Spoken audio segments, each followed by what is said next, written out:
तिवारी जी, राधे राधे महाराज जी। महाराज जी, कार्य क्षेत्र में अकारण विरोध करने वालों से कैसे निजात पाई जा सकती है, जिससे कोई लेना देना नहीं, वो व्यक्ति भी द्वेष की भावना रखते हैं? तो हमारा क्या बिगाड़ लेगा? हमारा क्या बिगाड़ लेगा? हम शांत हैं, गंभीर हैं, पागल लोग हैं, राग द्वेष के वशीभूत हैं, पागल लोग हैं। तो हमको व्यवहार क्षेत्र में अपनी कोई कमी नहीं रखना। जैसे हमें कोई कह रहा है कि ये चोर है, तो हमें पहले एक बार देखना है कि मेरे में चोरी का स्वभाव तो नहीं है। अगर है तो भगवान पे संकेत कर रहे हैं, सुधार कर लो। अगर नहीं है तो आप बोलते रहिए चोर है, क्या फर्क पड़ना है। और बिगाड़ कोई सकता नहीं, अनहोनी होनी नहीं, और जो होनी है उसे टाल कोई सकता नहीं। तो निर्भय रहो, नाम जप करते रहो और सहते रहो। तो जो आपके प्रति गलत व्यवहार करते हैं वो खुद नष्ट हो जाएंगे। आप शांत रहो, गंभीर रहो, समय आने पर देख लेना, वो खुद पतित हो जाएंगे, वो खुद नष्ट हो जाएंगे, क्योंकि उनका कर्म ऐसा है ना, वो कर्म ही उनको नष्ट कर देगा। अपने को शांत रहना है, गंभीर रहना है और सहना है। सहने से हमारी उन्नति होती है, लड़ जाने से हमारी अवनति होती है। और वो गाली दे रहा है, आप चुप होकर निकल गए, तो वो गाली उसी को पड़ेगी जाके।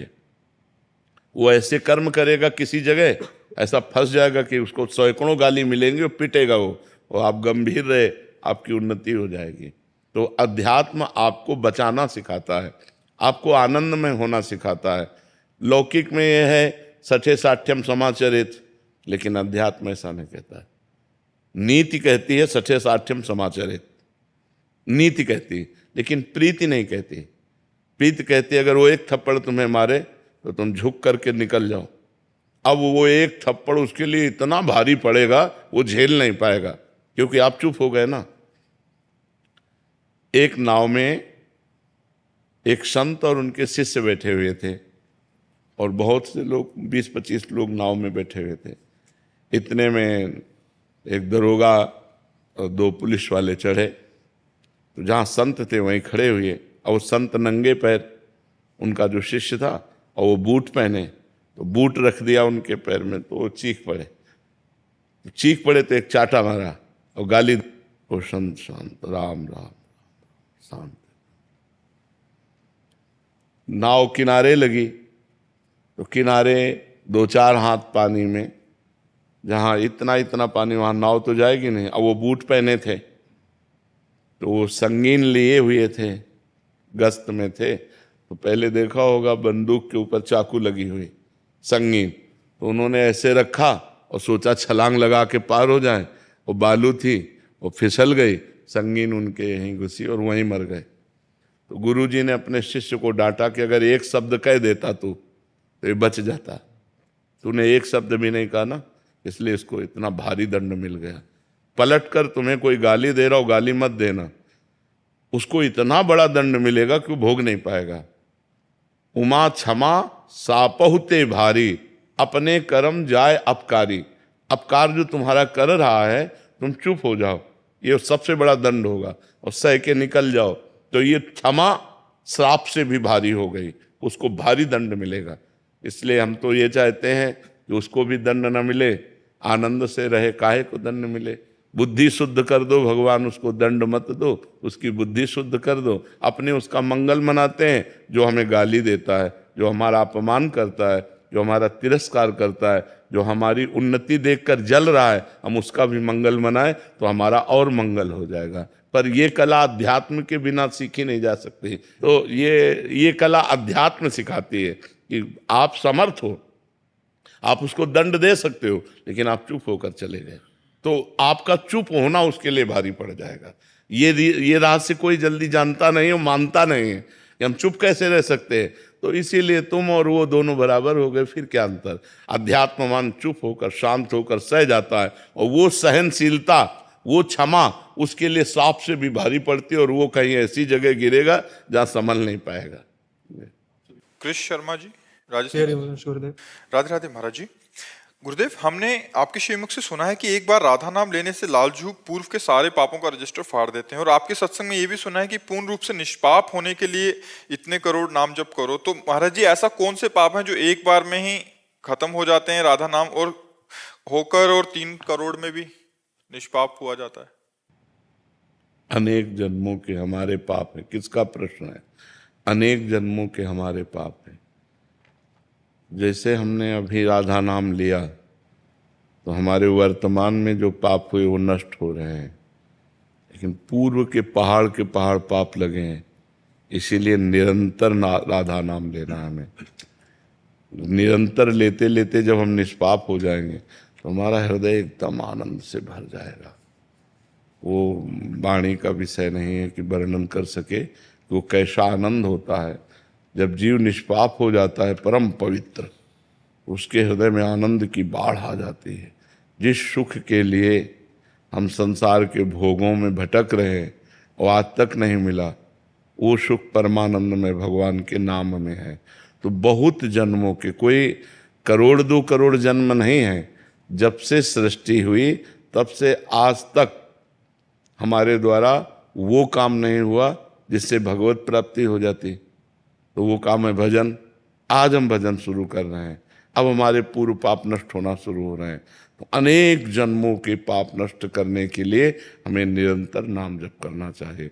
वर्तमान में कोई पाप हो गया, राधा नाम लिया तो रजिस्टर फाड़ दिया गया कि अब लिखा नहीं जाएगा आगे, लेकिन पीछे जो जमा है, अनुल्लिख्यानंतानपि तदपराधान मधुपते, लिखा नहीं जाएगा। अनुल्लिख्या, अब नहीं लिखा जाएगा। लिखा तो नहीं जाएगा, लेकिन जो लिखा हुआ रखा है, बड़ी बड़ी रजिस्टर रखे हैं हमारे, तो उन सब में आग लग जाए। इसलिए मुझे निरंतर नाम जप करना है। अपने प्रभु की स्मृति में डूब जाना, ये निष्पाप पुरुष का लक्षण है। अभी हम नाम जप करते हैं तो हमारा मन भागकर भोगों में जाता है, ये मलिन मन का लक्षण है। तो जब भोग अच्छे ना लगे, भगवान प्रिय लगने लगे, स्वाभाविक जैसे विषयी पुरुष का मन विषय में जाता है, ऐसे हमारा मन प्रभु में जाए, तब जानो निष्पाप। तब तक निरंतर नाम जप करो, और फिर अभ्यास बन जाता है, फिर वो छोड़ नहीं सकता। नाम उसका जीवन हो जाता है। समझ पा रहे हैं आप? जी गुरुदेव, श्री जी की सेवा में कैसा प्रवेश मिले? इसी से जब हम निष्पाप हो जाते हैं तो हमारा स्वरूप है चिदानंद, और देह का स्वरूप है पांच भौतिक। जब पांच भौतिक शरीर से राग हट जाता है और चिदानंद में स्वरूप में होता है, तब चिदानंद में भगवान की सेवा में जाता है। प्रियाजू की सेवा में जाने के लिए ये शरीर नहीं, चिदानंद चाहे, और वो हम हैं, और हम भूल करके अपने को ये मान रहे हैं। तो नाम जप के द्वारा, शास्त्र स्वाध्याय के द्वारा, सत्संग के द्वारा, ब्रह्मचर्य के द्वारा परम पवित्र होकर हम भगवान को प्राप्त होते हैं। हर्षा मनीष शाह जी मुंबई से। राधे राधे। राधे राधे महाराज जी। महाराज जी, नाम जप के साथ साथ पूरा दिन में जो भी काम करते हैं वो सब प्रभु को समर्पित करते हैं। साथ साथ में गुरुदेव आप ये भी बताते हैं कि प्रभु ही प्रभु के साथ खेल रहे हैं। पूरे संसार में ये सब प्रभु का ही खेल है और उनकी ही लीला चल रही है। महाराज जी, ये सब प्रभु ही कर रहे हैं, तो गुरुदेव अब हमें क्या करना है? नाम जप, प्रभु की सेवा, ये सब रूपों में प्रभु है। जो अधिकार मिला है उसके अनुसार सेवा। किसी की पुत्री, किसी की पत्नी, किसी की माँ, किसी की बहन, हमारे ये धर्म हैं। हम उन धर्मों में जिनके साथ व्यवहार करते हैं उनको भगवान का स्वरूप देखें। मेरे पति के रूप में भगवान, मेरे पुत्र के रूप में भगवान, मेरे भाई के रूप में भगवान, मेरी माँ के रूप में भगवान। भगवत भाव से हम सबकी सेवा करें, नाम जप करें, तो हमारा जीवन भगवान को समर्पित हो जाएगा। और असलियत में हम ये देख पाएंगे कि वास्तविक भगवान ही सब रूपों में विराजमान है। एक परमात्मा के सिवा दूसरा कोई नहीं है। एको ब्रह्म द्वितीयो नास्ति, दूसरा कोई नहीं है। ये तब अनुभव होगा जब हमारा हृदय भजन करते करते इस संसार त्रिगुणमयी माया से ऊपर उठ जाएगा। इसलिए खूब भजन करो, भजन ही सार बात है। कपिल देव मिश्रा जी। राधे राधे। राधे राधे महाराज जी। महाराज जी, मैं अपने स्वभाव के समान ही सामने वाले व्यक्ति का स्वभाव समझकर व्यवहार करता हूँ, परंतु कुछ समय बाद मैं खुद को छला हुआ महसूस करता हूँ महाराज जी। कबीरा खुद को ठगाइए। हम दूसरों को ठगे नहीं, दूसरों से छल ना करें, दूसरों के साथ कपट ना करें और वो भाव भगवान को समर्पित कर दें तो आपकी आराधना बन जाएगी। दूसरा आपके साथ जो कपट करता है, छल करता है, ठगता है, वो अपने कर्म का भोग भोगेगा। आपको भगवत भाव से अपना काम बना लेना है। निश्चल भाव, परम पवित्र भाव, वो आपके साथ बेईमानी कर रहा है, आप क्षमा कर दो। देनहार कोई और है, देत रहत दिन रहन। वो जब आपको देगा, आपको संभालेगा तो आप बहुत धनी हो जाएंगे, आप बहुत आनंद वाले बन जाएंगे। और जो जलने वाला है, छल कपट करने वाला है, ठगे, वो गिरता चला जाएगा। तो आप उठिए, आप उसको मत देखिए, आप अपने को देखिए कि मैंने इसके साथ तो गलत नहीं किया, मैंने अपने स्वभाव के अनुसार अच्छा आचरण किया है और ये आचरण मैं भगवान को समर्पित करता हूँ, उस व्यक्ति को नहीं। व्यक्ति को निमित्त बनाकर किया हुआ आचरण हम भगवान को समर्पित करते हैं, जिससे हमारे ऊपर भगवान की कृपा होगी और वो परिवर्तनशील स्वभाव वाला, कभी छल, कभी कपट, कभी ठग, कभी दम्भ, कभी पाखंड, वो अपना भोगेगा। अवश्य में वो भोक्तव्यम कृतम कर्म शुभाशुभम। विवेक से शांत गंभीर होकर चलो तो संसार समुद्र से पार हो जाओगे। ठीक है ना? हाँ, अपने को किसी के स्वभाव से पीड़ित नहीं होना, अपना स्वभाव किसी को पीड़ा देने वाला नहीं बनाना, बात ध्यान रखना।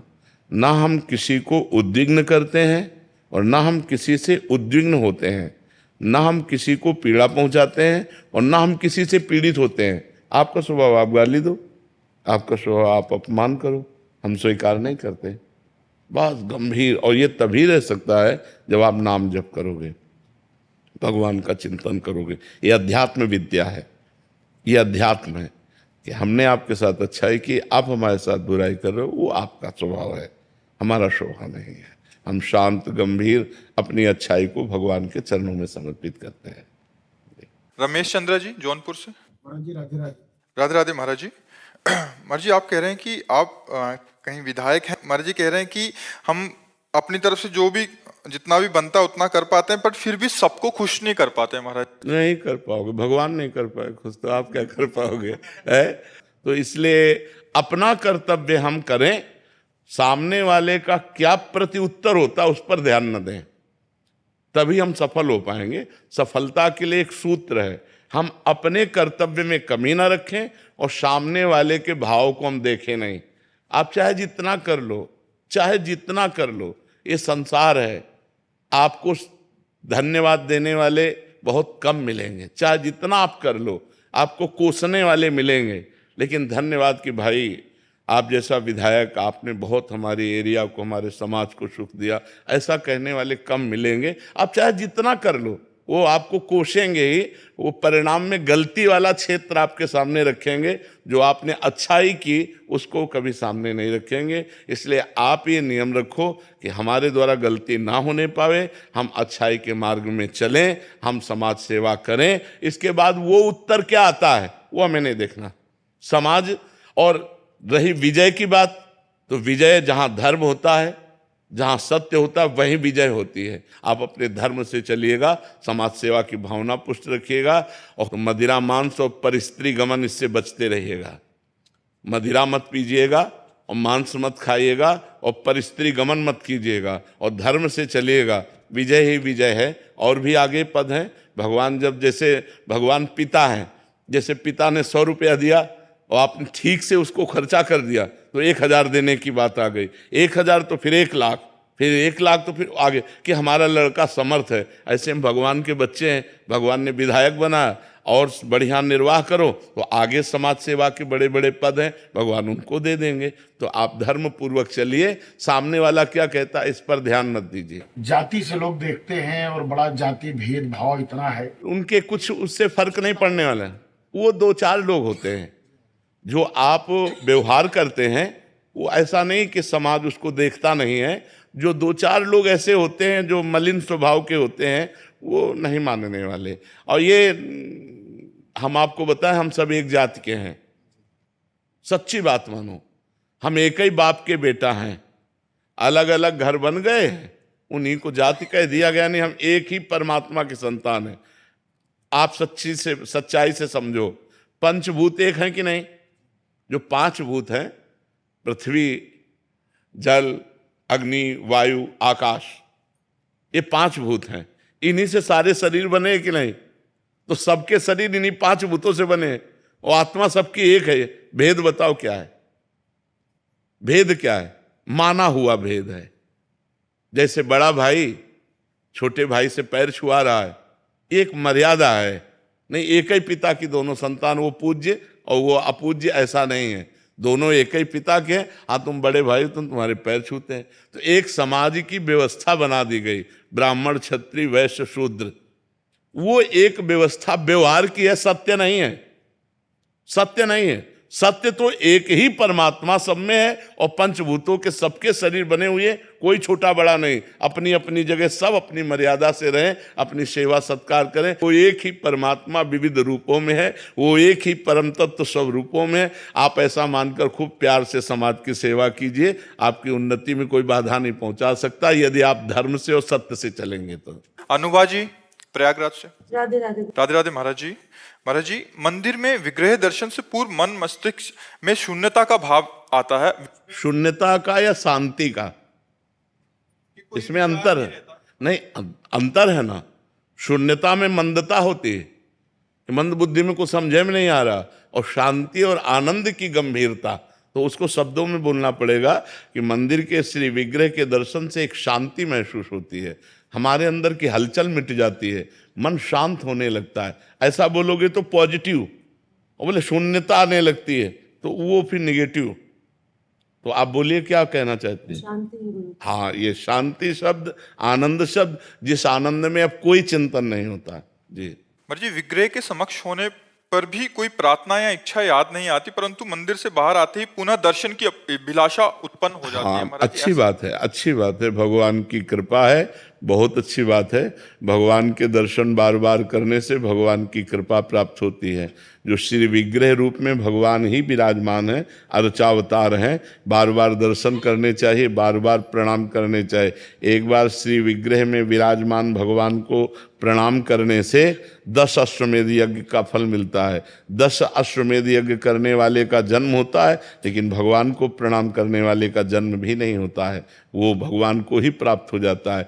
एकोपि कृष्णः कृतः प्रणामो दशाश्वमेधा वृथेन तुल्यः दशाश्वमेधि पुनरेपि जन्मो कृष्ण प्रणामी न पुनर्भवाए।